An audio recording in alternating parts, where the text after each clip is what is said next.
सोना हमेशा से निवेशकों को आकर्षित करता रहा है, लेकिन पिछले कुछ महीनों में इसकी चमक और तेज हुई है, खासकर डिजिटल गोल्ड के रूप में।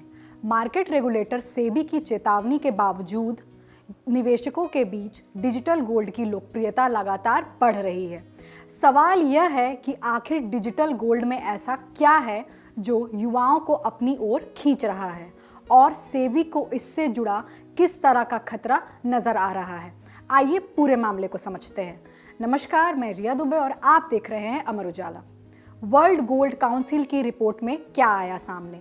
वर्ल्ड गोल्ड काउंसिल की हालिया रिपोर्ट के मुताबिक बीते साल 2025 में जनवरी से नवंबर के बीच भारतीय निवेशकों ने करीब 12 टन डिजिटल गोल्ड खरीदा है।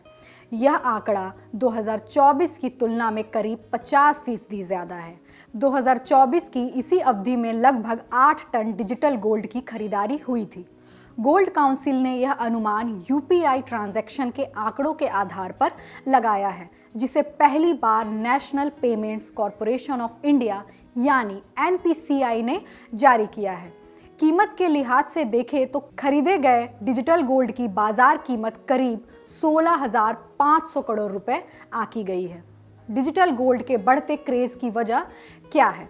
डिजिटल गोल्ड के बढ़ते क्रेज की सबसे बड़ी वजह इसकी आसानी और पहुंच है। डिजिटल गोल्ड के जरिए लोग ऑनलाइन सोना खरीद और बेच सकते हैं, बिना उसे संभाल कर रखने की चिंता किए। इसमें ना तो चोरी का डर होता है और ना ही सोने की शुद्धता को लेकर असमंजस। खास बात यह है कि डिजिटल गोल्ड में निवेश की शुरुआत सिर्फ ₹1 से भी की जा सकती है।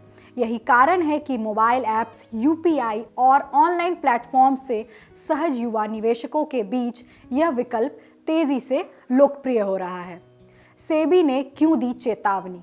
बाजार नियामक सेबी ने पिछले साल नवंबर में निवेशकों को डिजिटल या ई गोल्ड में निवेश को लेकर चेतावनी दी थी। सेबी का कहना है कि ऐसे ऑनलाइन प्लेटफॉर्म्स उसके नियमों के दायरे में नहीं आते, इसलिए इनमें पैसा लगाना जोखिम भरा हो सकता है।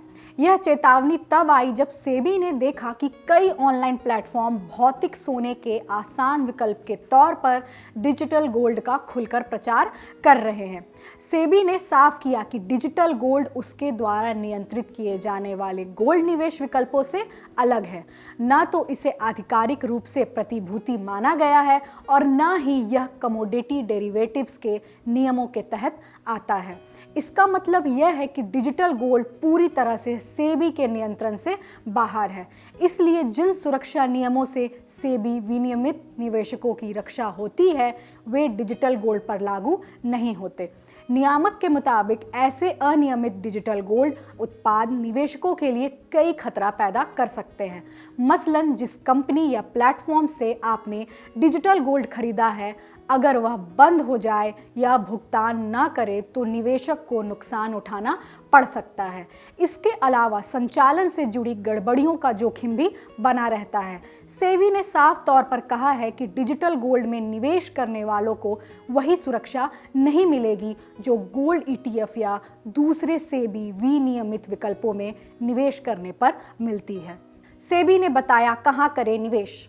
सेबी ने निवेशकों को यह भी बताया कि अगर वे सोने में निवेश करना चाहते हैं तो उन्हें किन सुरक्षित और विनियमित विकल्पों को चुनना चाहिए। नियामक के मुताबिक निवेशक म्यूचुअल फंड्स द्वारा पेश किए जाने वाले gold exchange traded funds, gold ETF, exchange traded commodity derivatives contracts और स्टॉक एक्सचेंज पर ट्रेड किए जाने वाले इलेक्ट्रॉनिक गोल्ड रिसीट्स के जरिए सोने में निवेश कर सकते हैं। ये सभी विकल्प सेबी के नियामकीय ढांचे के तहत आते हैं और पंजीकृत मध्यस्थों के माध्यम से उपलब्ध होते हैं। डिजिटल गोल्ड क्या होता है? डिजिटल गोल्ड की बात करें तो यह मूल रूप से ऑनलाइन सोना खरीदने और बेचने का तरीका है। इसमें निवेशक को किसी ज्वेलरी शॉप पर जाने की ज़रूरत नहीं होती। मोबाइल ऐप या ऑनलाइन प्लेटफॉर्म्स के जरिए घर बैठे ही सोना खरीदा जा सकता है, जिसे डिजिटल वॉलेट में सुरक्षित रखा जाता है। जरूरत पड़ने पर निवेशक अपनी सुविधा के अनुसार इसे कभी भी बेच सकते हैं। हालांकि इसकी सहूलियत के बावजूद इससे जुड़े जोखिमों को समझना और सावधानी बरतना बेहद जरूरी है। देश दुनिया की बड़ी खबरों को आसान भाषा में समझने के लिए अमर उजाला से जुड़े रहिए। वीडियो पसंद आए तो लाइक, शेयर करें और चैनल को जरूर सब्सक्राइब करें। आपके राज्य की खबरें, आपके शहर की खबरें सबसे पहले जानने के लिए देखते रहें अमर उजाला। चैनल को सब्सक्राइब जरूर कर लें और पाएं हर अपडेट।